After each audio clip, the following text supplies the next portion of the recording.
मैले सुनेको जब धन सम्पत्तिको कुरा आउँछ शिवजीको नि तेस्रो आँखा खुल्छ अरे क्या।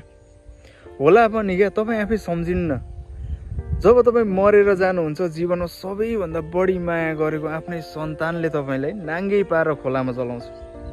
तपाईँले लगाएका लुगा फाटो ती थोत्रे कपडा खोलामा बगाइदिन्छन् कि त तपाईँसँगै जलाइन्छन्।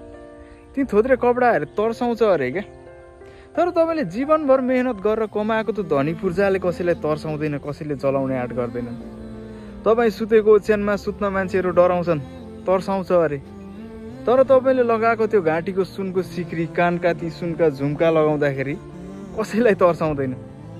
तपाईँले लगाएको ती थोत्रे चप्पल लगाउन सबैलाई तर्साउँछ, तर तपाईँले जोडेका ती महँगा काँसका थालबटुका मान्छे चिनो भन्दै लिएर जान्छ।